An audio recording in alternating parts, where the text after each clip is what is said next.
Ito ngayon ang isa sa pinagkakabalahan ko. Magawa na ako ng bahay ng kambing. Last year may kambing ako, isang pares lang. Pero ngayon, nanganak na yung kambing at meron pang dalawang mga anak ulit. Target ko, bago matapos siguro itong taong 2024, baka 10 na agad itong kambing. Mabilis silang dumami. Kaya nagpagawa na kaagad ako. Hindi ko na naipakita sa inyo yung pagpapagawa nito dahil habang nagwa-vlog tayo sa iba't ibang lugar dito sa Calabarzon, sa Laguna, sa Quezon, sa Cavite, dito sa aking bahay dito sa Nasugbu, nagpagawa na ako ng kulungan ng kambing. Mapapakita ko sa inyo kung gaano ka pulido ito at sabihin ko na rin sa inyo kung magkano puhunan ko ito sa pagpapagawa. Medyo malaki lang. Ito kasi yung plano ko upon retirement. Siguro pagka di na natin kaya mag-vlog, di na natin kaya mag-adventure, dito na lang tayo sa farm. Ito ang plano ko, mag-alaga na lang ng kambing kasi low maintenance kasi ang kambing basta may bakuran ka lang at maraming damo, sold na, hindi ka na mahirapan. Pararamihin ko ito siguro after 2 years to 3 years, 2 to 3 years pwede na tayo magbenta. Ang inaalagaan ko ano lang, native lang. Doon muna tayo habang di pa natin kabisado yung sistema sa pagpaparami.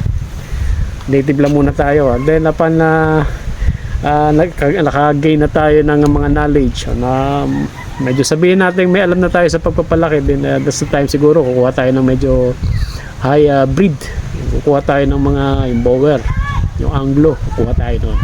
Pero pansamantala dito muna tayo. Siya nga pala guys, ang daming sakripisyo pag nag-aalaga ka ng kambing. Maniwala kayo. Pero mo sa pag-aalaga ko ng kambing, ang dami kong tinanim dito. Nagtanim ako ng mangga, nagtanim ako ng avocado, langka, guyabano. Masasabi ko 50% nun pinatay ng kambing.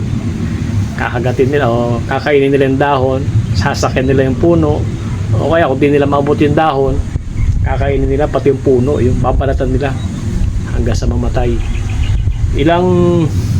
Ang dami kong guyabano. Yung guyabano na tinanim ko galing pa yan sa seed Pagka nakakain kasi ako ng matamis sa guyabano, tinatabi ko yung buto, tinatalim ko hanggang sa mapalaki ko. Kasama ng loob pagka nakita mo yung mga tinanim mo, pinagtyagaan mo, mamamatay lang. Hindi lang yun, marami pa akong mga tanim dwarf coconut galing na nagkarlan.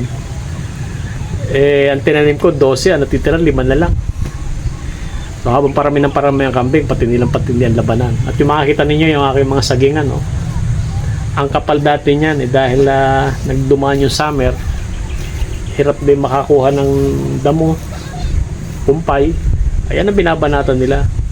Kaya consumption din. Kasi ang kambing talagang napakatlalino niya. Pag nakakakita ng kakainin niya, gagawa ng paraan niya para akitin o dambahin kung alin mang yung puno na makurso na daan nila. Anyway, ganun talaga. Pero itong ginawa kong kulungan na ito, pag nagtag-ulan, dito sila titigil. Pag marami na, siguro yung mga inahin ilalagay natin dito. At yung mga maliliit pa dito, lalagyan na rin natin ng kumpay.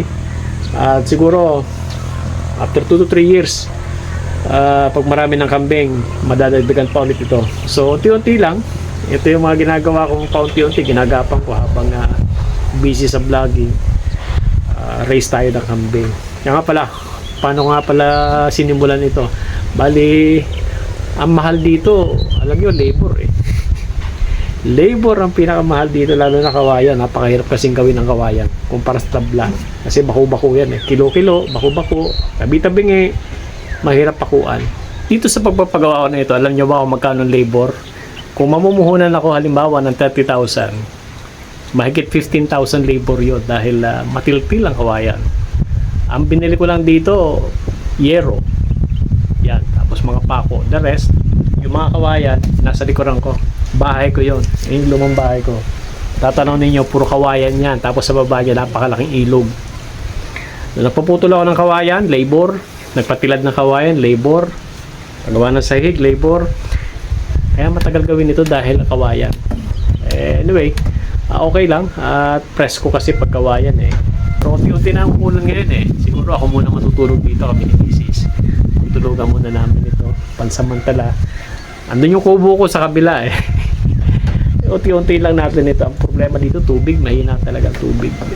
Dapat magpuputas ng deep well dito. may sariling source ng tubig. Ang pagkagawa nito, pulido na makita ninyo, yung mga poste, nakabuhos, naka ano siya, medyo elevated, at nilagyan ko ng silong para yung kambing kasi maselan yan, ayaw nila nang nakakatapak sila sa marumi, mapanghi, gusto nila nasa taas sila, nakatuntong, kaya medyo mataas yan, may silong. At lalagyan din natin ng division nito, o hati-hatiin na lang siguro ito kasi nag-aaway-aaway din sila.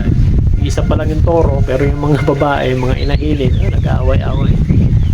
Mag-iwalay natin ito sa mga susunod na panahon. Yung lang yan. Dati yung panahon, pag marami na ito, siguro dodoble natin to hanggang doon. At